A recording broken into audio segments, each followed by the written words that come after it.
It is the end of the Second World War, the deadliest conflict in history, but it also marked the rise of America as the most powerful country in the world. The dollar is now the world's reserve currency, and one American bank has climbed to the pinnacle of the banking world, becoming the largest private bank in the world. Bank of America. Bank of America was the largest bank in the nation by assets and market capitalization. Today, it serves more than 68 million customers in the U.S. and internationally. Behind this banking empire is a financial titan of unlikely origin, the Italian immigrant, Amedeo Giannini. It's a game for them. When you're at that level, it has all just become a game. It's a game of confidence, a game of loans.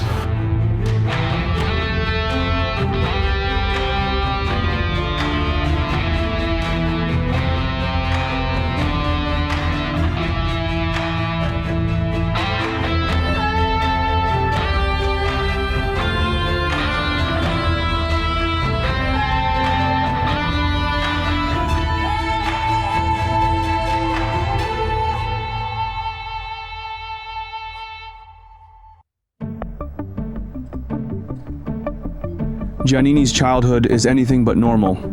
His father, Luigi, arrived in California during the gold rush and soon built a successful real estate business. The family thrived by buying properties and hotels, renting them out to other Italian immigrants. His father was a hard-working entrepreneur who made his first fortune in fishing, farming, and viniculture. His father, Luigi, invested all his savings in renting and renovating a house, which he turned into the Swiss hotel which catered to Italian day laborers. After 2 years as the owner of the hotel, Luigi successfully sold it and with the proceeds bought 40 acres of land in the small town of Alviso. But Giannini's peaceful childhood was abruptly shattered by a life-altering incident.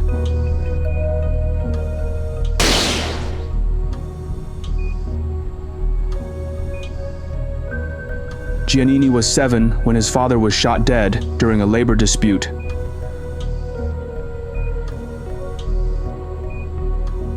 The tragic death of his father forced young Amedeo to mature quickly and take on new family responsibilities. It's called post-traumatic growth. There may be things that children and young people take from it, a greater sense of maturity, a different sense of purpose. His mother, Virginia, a young widow with 3 children, stepped into her husband's role, managing the farm.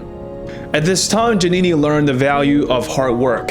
He had to live a very disciplined lifestyle from a young age, getting up early in the morning to sell produce with his mother. But this experience allowed him to gain practical skills and knowledge about how businesses operate. Giannini's mother, Virginia, soon remarries another Italian immigrant, Lorenzo Scatena. The two met while she was selling her produce and they became good friends. He was a gentle, amiable man with a ready smile, and her children seemed to love and respect him to the point of calling him Pop or Boss. Lorenzo takes over the family's farming business, and Giannini becomes the bookkeeper, and soon his business talent shines. He was a skilled operator. At the age of just 14, he expertly handled the logistics of the family's grocery business. For example, sourcing oranges from Southern California and bringing them to San Francisco. At just 21, he fully takes over the family business, leading it to unprecedented profits. He had a unique way of doing business and was especially interested in laying a foundation of trust and goodwill, as well as building relationships that would support his father's business over time. He was focused, determined, always on the go, either by horse, buggy, or riverboat, working more than 18 hours a day, often skipping lunch, which he deemed a waste of valuable time. In 10 years, he transforms the family's farming venture into a successful grocery store in San Francisco, generating hundreds of thousands of dollars a year. But then, at the height of his success, Giannini does the unexpected.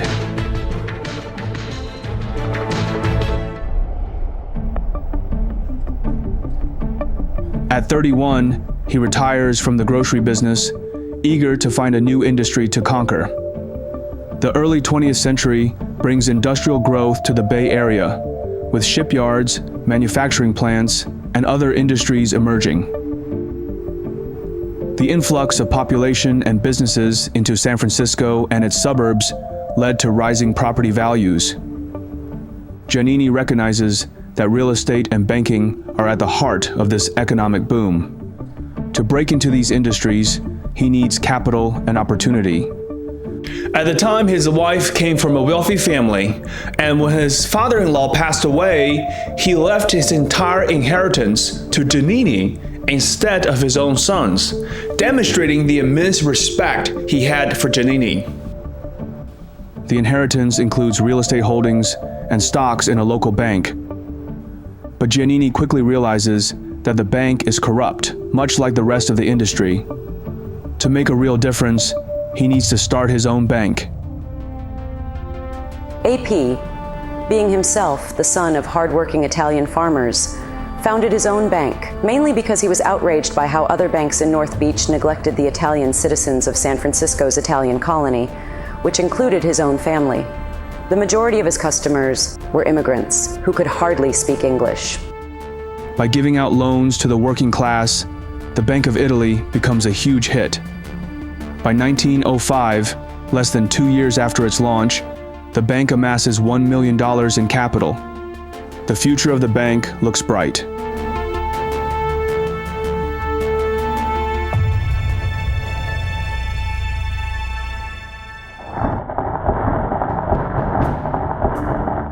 The 1906 earthquake completely changed how we saw the science of earthquakes. The earthquake woke everybody up early in the morning on April the 18th of 1906. The epicenter was on the San Andreas Fault, just offshore from San Francisco, and then it ruptured to the north and to the south along the fault. Most of the city at that time was wood frame construction, but there were some steel frame buildings. And so the earthquake did a lot of damage across the city, but of course, most of the damage was actually due to the fire that then followed the earthquake. The San Francisco earthquake of 1906 is one of the most destructive in recent history, resulting in immense destruction and followed by uncontrolled fire that consumed much of the city. Before the fire reaches his bank vault, Giannini and his stepfather load the bank's funds, including cash, gold, and silver, onto wagons, disguised with crates of fruit and vegetables. They endure a grueling all-night journey to reach San Mateo, Giannini's home. Giannini's foresight and quick action prove ingenious. While other banks are rendered inoperable, he establishes a temporary banking operation on Washington Street, using a makeshift desk to provide immediate financial support to those affected by the disaster. Giannini and his bank made an extraordinary move.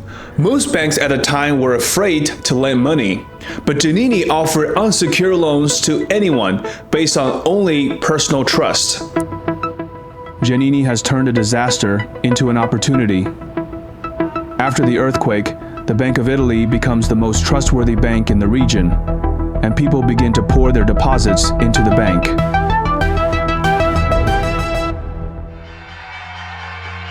During the Panic of 1907, Giannini's strategic foresight and decisive actions once again safeguard the bank's stability and customer confidence. Despite initial resistance, he expands into Los Angeles, bringing inclusive and accessible banking to the rapidly growing city. Giannini's vision soon extends beyond California, creating a network of branches that provide reliable financial services to diverse communities in cities like Chicago. But to truly build a banking empire, he knows there is one city he needs to break into: New York. But there's a huge problem. New York is already dominated by another titan, J.P. Morgan Jr., and he is not about to let an outsider intrude on his territory.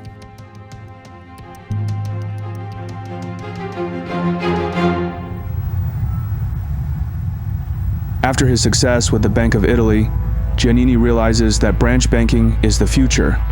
He envisions branches of his bank spread from coast to coast and ultimately globally. To do that, he needs to open a branch in the most prestigious city in the world, New York. Following a record year of profit, Giannini uses the additional income to acquire Bank of America at 44 Wall Street, a struggling mid-sized bank at the time. He then merged the Bank of Italy with Bowery and East River National Bank and the Commercial Exchange Bank to form the Bank of America National Association, making it the third largest bank in New York. But Giannini's rapid advancement into New York is seen as a declaration of war to the king of Wall Street at the time, Jack Morgan. In the 1920s, Jack Morgan is the most powerful banker on Wall Street. His father, the notoriously ruthless J. Pierpont Morgan, helped create the world's first billion-dollar company, U.S. Steel.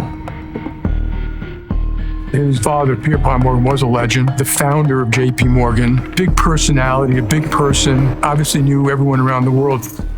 After J.P. Morgan passed away, Junior inherits a fortune like no other. Morgan has the money, power, and enemies. He once survived an assassination attempt by wrestling the gunman to the ground. Seeing the rise of Giannini and his Bank of Italy, Jack Morgan realizes it's time to show who is in charge.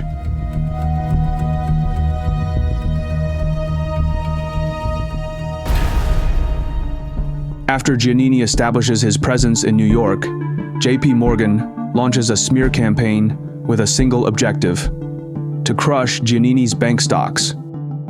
At the time, Giannini contracted polyneuritis and had to seek treatment in Europe. And Jack Morgan used this opportunity to rally other bankers and traders to attack the stocks of Giannini's banks. Within weeks, the shares plummet. Giannini knows Morgan is behind the effort to discredit his banks, but he is not one to back down from a fight. He funds a new company called Transamerica Corporation, a move designed to consolidate his banking empire and allow for further expansion. Through actions like these, Giannini demonstrated that he was serious about staking his claim in New York, and gradually the market stabilized. Jack Morgan's attack ultimately proves unsuccessful, as Giannini firmly establishes his banking presence in New York. But what neither Giannini nor Morgan realizes is that an unprecedented crisis is about to bring both of them to their breaking points.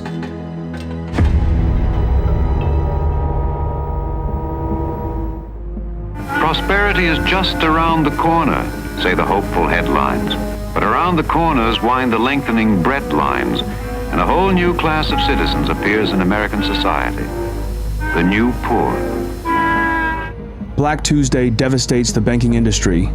Stock values plummet, leading to massive bank withdrawals and widespread bank failures. Many banks, having invested heavily in the stock market, face insolvency. The crash erodes public confidence in financial institutions, triggering a wave of bank runs. Giannini's Transamerica stock also plummets, causing significant financial losses for its shareholders. In the attempt to defend the value of Transamerica stock, Giannini supported the market by buying all of the 230,000 shares of Transamerica that had been dumped on the San Francisco Stock Exchange. It was a hasty and rather reckless action, which unfortunately did not serve its purpose. As a result of the stock market fluctuations, severe internal discord arises within the Transamerica boardroom. While Giannini struggles to maintain control of Transamerica, his biggest adversary is poised to exploit the situation. Sensing weakness, Jack Morgan leads another stock raid on Transamerica, causing the share price to fluctuate severely. And just like his father, J.P. Morgan Jr. hated competition. He had such a strong presence on Wall Street. Through his words alone, he could move the market in both directions. And if he says Transamerica is a bad company, the market will sell off his stocks. And he instructed his people to buy them cheaply and force themselves to be on the board as well. The CEO of Transamerica at the time is Elisha Walker, a former associate of Morgan. Soon, a larger conspiracy unfolds. The company executives and the board of directors of Transamerica begin plotting in secret to oust Giannini as the chairman. Having no options left, Giannini submits his resignation from Transamerica, the very company he founded. Along with his resignation, the majority of the California directors are replaced with New York ones, an outcome Jack Morgan has long desired. Morgan may have gotten the better of Amedeo Giannini, but he underestimates Giannini's determination, and now he vows for revenge.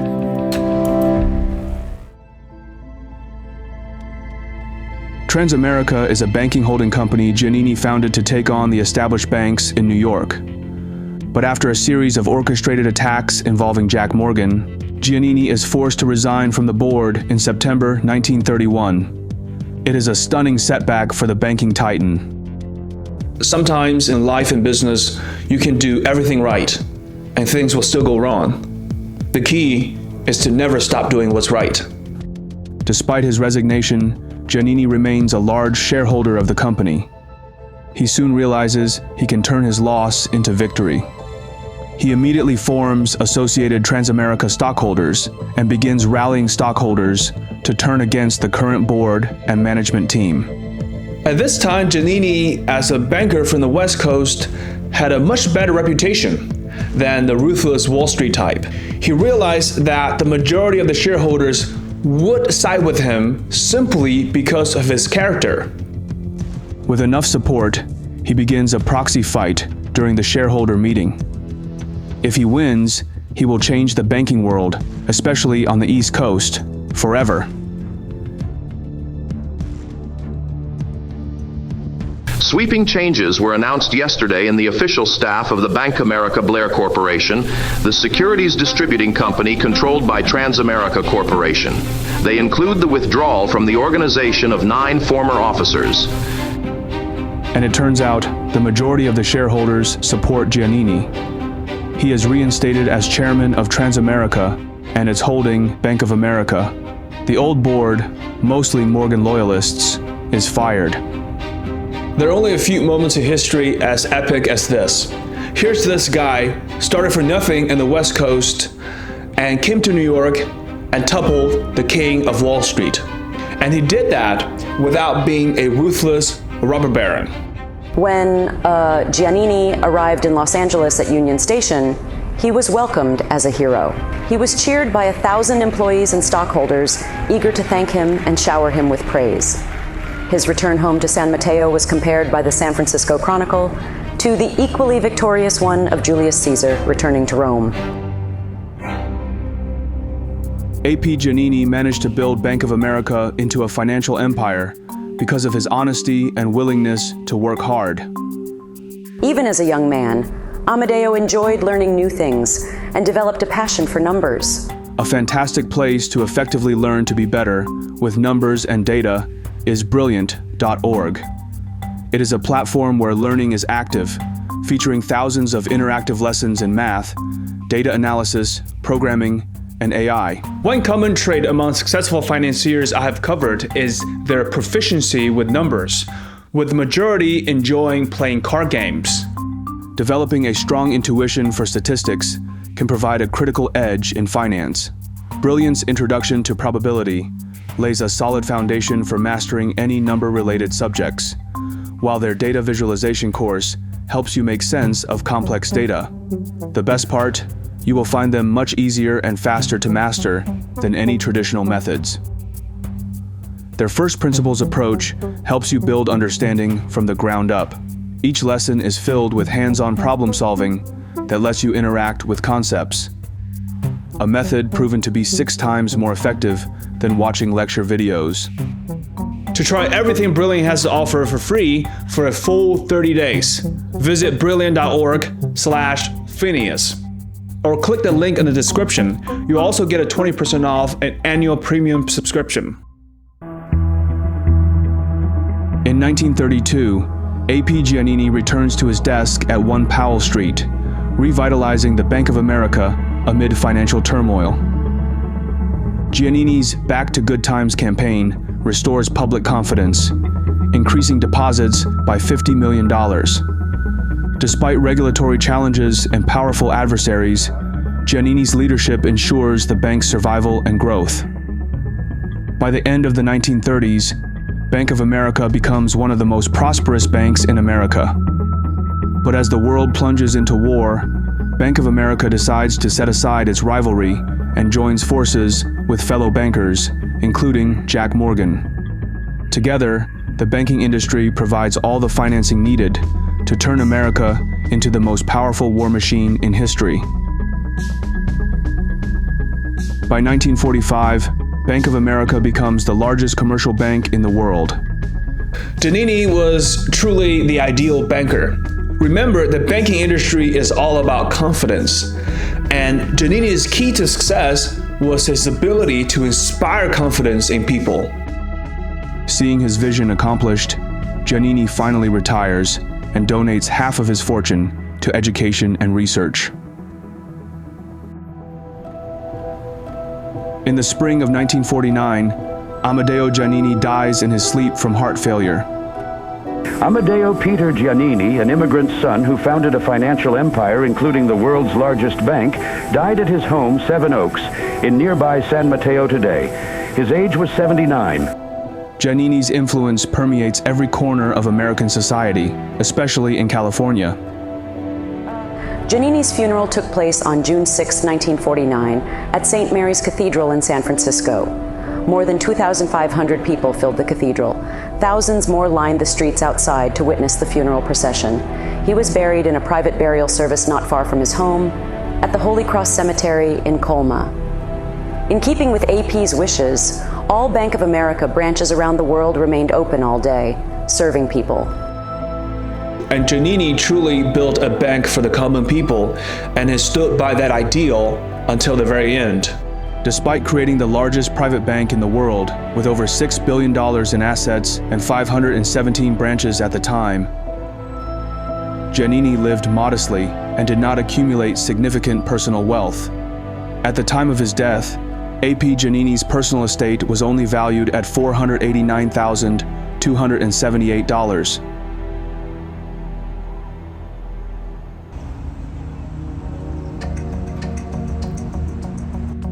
In the late 1950s and early 1960s, the U.S. economy experiences robust growth and stability. Post-World War II, prosperity continues. Consumer demand is high while unemployment is low. The early 1960s, in fact the 1960s itself, is an era of incredible economic boom, far more so than the 50s and the 70s. And particularly for the generation that goes to school, beginning in the early 1960s, nobody ever worried about getting a job. There were shortages everywhere of skilled labor and particularly intellectual labor. The universities were booming. California's economy booms, becoming a powerhouse driven by diverse sectors. As the biggest bank in America, and after the passing of Giannini, the Bank of America needs new leadership to capitalize on this economic boom. The new CEO at the helm of Bank of America is S. Clark Buys, and he knows he must do what it takes to focus on growth of the company. Clark Buys was shy, but he was a banker's banker. He knew the banking business from A to Z. He ran the bank by delegating, made very good appointments, had the respect of everybody, and Clark got growth going again. In 1959, Bank of America launches Bank AmeriCard, bringing credit cards to 2 million Californian families. This innovation sets the stage for modern credit, revolutionizing consumer spending and financial services. This was groundbreaking at the time. Bank of America gave ordinary customers easy access to credit, allowing them to buy goods and services with them. It enabled cash-free purchase and boosted consumer spending and stimulated the economic growth. California's economy booms, and Bank of America's deposits grow exponentially, reaching over $12 billion in assets by 1961. The bank's strategic investments in burgeoning industries like Silicon Valley's tech sector and the boutique wineries of Napa Valley set the stage for future success. For a company or for an individual to succeed, a major factor is timing. The bank thrived because it capitalized on the era of economic growth, particularly in California. But good times don't last forever, and the wheels of the economic cycle are poised to shift.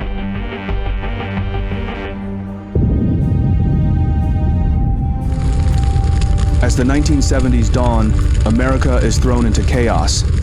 Fire that the authorities said had been set by an arsonist badly damaged the Bank of America branch near the University of California's campus early today. This event was part of a larger wave of anti-establishment sentiment fueled by the Vietnam War and economic disillusionment. As the new leader of Bank of America, Tom Clausen faces immense pressure. At the time, Bank of America had become a giant bureaucratic organization, a very common phenomenon once a company grows to a certain size. As the bank becomes increasingly complacent, competitors see an opening to leapfrog. They develop new technologies that potentially disrupt Bank of America's entire business model. And the biggest threat comes from a much older bank, Citibank. In the early 1970s, Citibank is one of the oldest banks in the history of America, and it was once also the largest bank in the country. After facing near bankruptcy several times in the past decades and requiring government bailouts, the bank has finally stabilized. But it will take a visionary leader to regain its past glory. Walter Wriston grew up in a prestigious background. From an early age, Wriston is a risk-taker because his family and network will always be his safety net. He's not afraid to fail, and we see that with a lot of great entrepreneurs. And for some of them, it's because they come from privileged background, people like Bill Gates and Mark Zuckerberg. After becoming the president of Citibank in the late 1960s, Walter Wriston knows that to take the bank to the next level, he must look for the next big thing. Though Chemical Bank rolls out the first ATM in the United States in 1969, Wriston immediately sees its potential. The launch of automatic teller machines becomes a massive success. They just look like more cash machines built into bank walls. But to Citibank, they are a $50 million gamble that the consumer can be wooed and won with electronic services. Over the next year, a pair of electronic tellers will be built into the vestibules of most of Citibank's 270 metropolitan area branches, creating the largest electronic funds transfer system in the nation. Realizing the competitive disadvantage of not having ATMs, Bank of America eventually implements them. While ATMs eventually reduce operating costs and enhance customer service, for Bank of America, it is already too late. Citibank surpasses Bank of America as the top commercial bank in the United States. The situation facing Bank of America is challenging, but Tom Clausen has one more trick up his sleeve. In his final year, Clausen took steps to present the bank's earnings more favorably. This involved legal but aggressive accounting measures, such as marking long-held assets up to market value to show higher earnings for 1980. This allows Clausen to boast about the bank's performance, enabling him to retire gracefully while handing the hidden troubles to the next leader of the bank.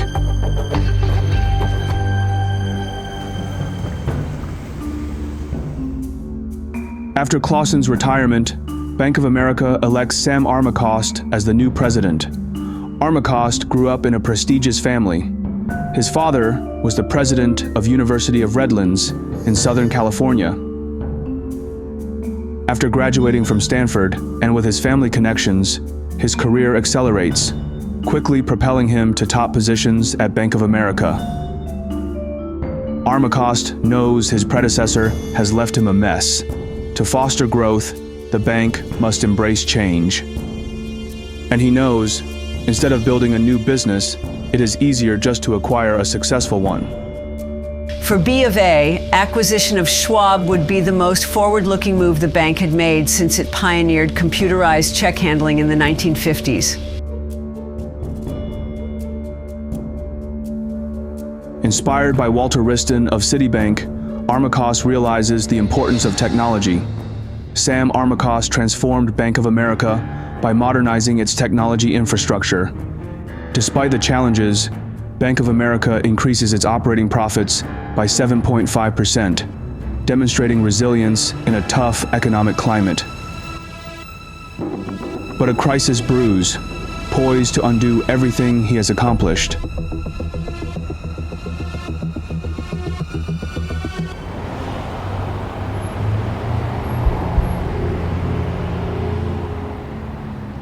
A federal grand jury in New York is investigating the collapse of a mortgage securities deal that has cost the Bank of America Corporation $37 million, according to a state regulator from Delaware. AMEC is a mortgage securities company that sells high-yield, short-term mortgage-backed securities to savings and loans, with Bank of America acting as the escrow agent and trustee. The scheme promised risk-free returns backed by supposed insurance and meticulous escrow instructions, but it was built on fraudulent appraisals and non-existent properties, not unlike what happened in 2008. Initially, Bank of America is estimated to lose $8 million. But as the scheme unravels, the loss quickly balloons to $95 million. Worse than the monetary loss is the damage it inflicts on the bank's reputation and 𝐟𝐢𝐥𝐦's leadership. NMEC was the bank's Pearl Harbor, a sneak attack that shocked the bank from its myth of impregnability. It was the beginning of a relentless barrage of hits to balance sheet, morale, and stock price that would leave the great bank crippled and Sam 𝐟𝐢𝐥𝐻's career in disarray. During the early 1980s, Bank of America faces a series of interrelated crises: the Third World debt crisis, the Penn Square Bank failure, economic pressures from high interest rates, and internal management challenges. These events collectively strain the bank's financial stability and damage its reputation. While the bank is in crisis, one man sees a golden opportunity for a hostile takeover to remake Bank of America in his image. His name is Sandy Weill.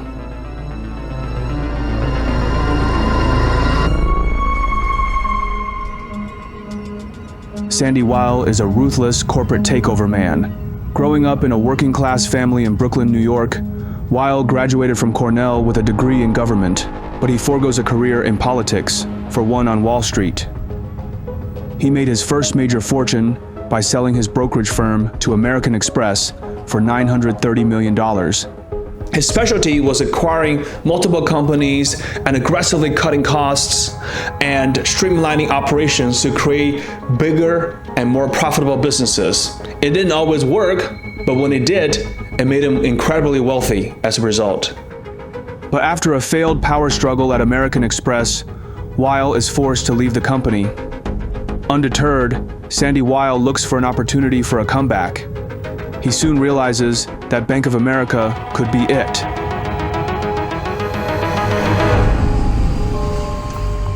By the end of 1985, Bank of America finds itself in dire financial straits, with its stocks plummeting. First Interstate, a fellow bank enjoying great performance during the 1980s, sees an opportunity for a hostile takeover. A dying giant inevitably attracts predators, and soon enough, a man known for his aggressive takeover tactics circles the prey. Sandy Weill secures billions from Shearson Lehman, an investment bank, and proposes a merger where he would become CEO, vowing to turn the bank into a superpower.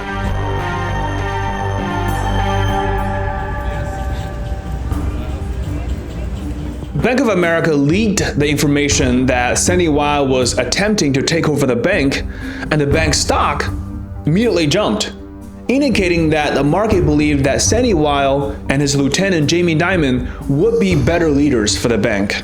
There was an extraordinary cultural compatibility between Weill and Giannini. Both had built giant corporations based on a family culture. Weill's emphasis on corporate family was more than a management style. It answered a psychological need to be constantly reassured by the loyalty that only family will give. He hired all his relatives. But Sam 𝐟𝐢𝐥𝐻 realizes that if Sandy Weill's takeover succeeds, it will mean the end of his career. But Sandy Weill soon becomes the least of his concerns. After years of poor performance, the board of Bank of America orchestrates a coup and replaces him with an unlikely candidate, the former president of the bank, Clausen. As Mr. 𝐟𝐢𝐥𝐻's replacement, banking sources said, the board of directors is expected to name A.W. Clausen, the president of the World Bank until last June, and the chief of Bank America until Mr. 𝐟𝐢𝐥𝐻 took over 5 years ago.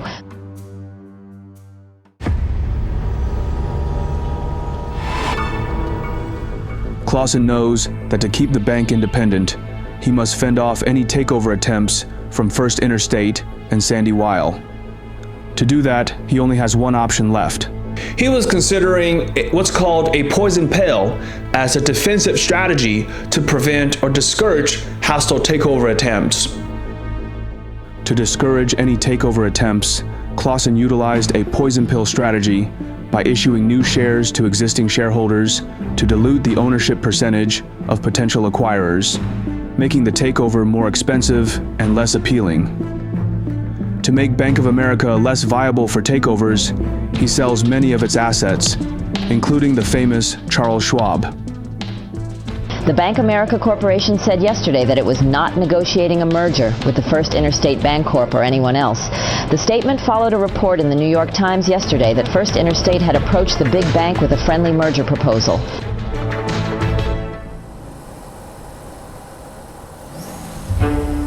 The mid to late 1980s are a transformative period for the U.S. economy and banking sector under President Ronald Reagan's administration. Marked by robust economic growth, deregulation, and a focus on free market policies, Reaganomics spurs economic growth.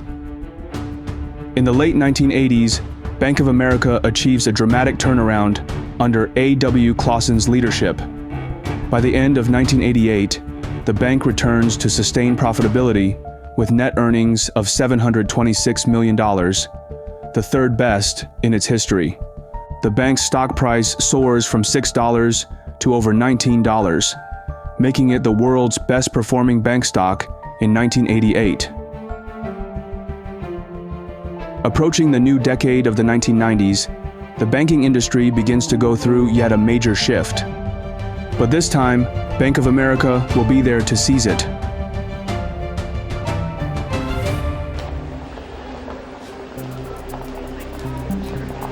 The 1990s was a euphoric period for the banking industry. After his failed attempt to take over Bank of America, Sandy Weill, along with Jamie Dimon, scores a better deal with Citicorp, creating America's largest financial institution. At the time, Hugh McCall Jr. is the CEO of Bank of America, and he is determined his bank will not be outdone by Sandy Weill. Having decided that there is safety in big numbers, two pairs of American banks announced $90 billion worth of mergers Monday, bulking up to compete more efficiently in an international industry that increasingly emphasizes size. As banks like Citigroup and Bank of America expanded rapidly, they became intertwined with various financial sectors, blurring the lines between commercial and investment banking.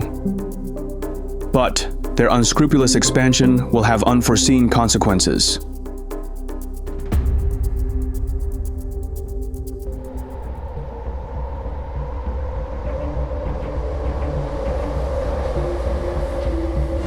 This is going to be one of the watershed days in financial markets history. It was a manic Monday in the financial markets. The Dow tumbled more than 500 points after two pillars of the street tumbled over the weekend. The collapse of Lehman Brothers and the ensuing market panic send shockwaves through the banking sector. Despite its size and strength, Bank of America is not immune. The acquisition of Countrywide Financial, once seen as a strategic move, now burdens the bank with toxic mortgage assets. While Bank of America faced significant challenges in 2008, its situation was not as dire as some of his peers. Unlike Citibank, who required multiple bailouts to stay afloat, Bank of America managed to weather the storm. In hindsight, perhaps it was a blessing that Sandy Weill failed to take it over in the 1980s. To help stabilize the financial sector, Bank of America is forced to acquire Merrill Lynch, saving it from the same fate as Lehman Brothers. But ultimately, the Fed steps in with the help of a $45 billion government bailout and decisive management actions. Bank of America was able to navigate the crisis, ultimately emerging battered but intact.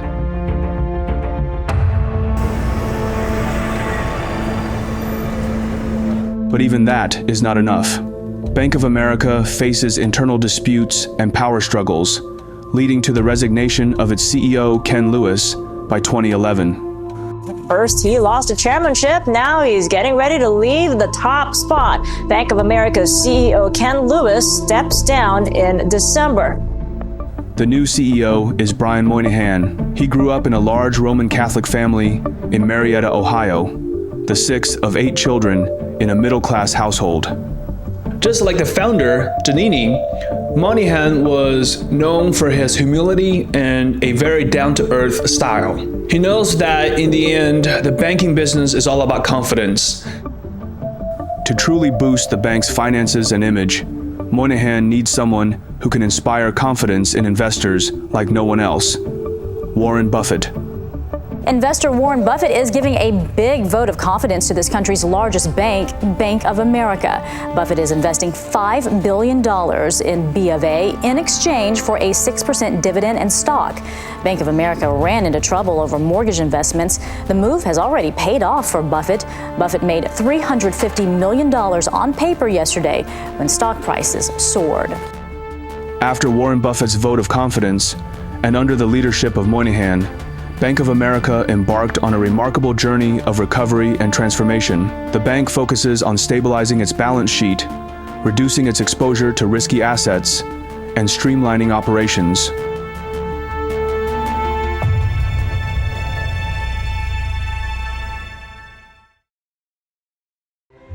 In 2024, Bank of America remains a dominant financial institution, focusing on digital transformation and sustainability, achieving robust financial performance despite economic uncertainties. It reports strong earnings and increases its quarterly dividend, signaling confidence in its future prospects. But as the bank expanded, the bank continues to struggle with the weight of its own bureaucracy. It still faces ongoing consumer complaints in 2024 about fraudulent transactions, unauthorized accounts, misleading promotional practices, withheld credit card rewards, excessive fees, and poor customer service.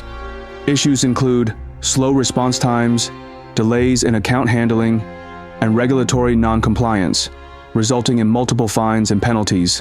When you're a big bank, it's really hard to fail because the government always seems to have your back. But for a bank to truly thrive in the long run without being taken over or absorbed by competitors, it really just needs one thing. You've got to do right by the customers. It's all about the brand of trust.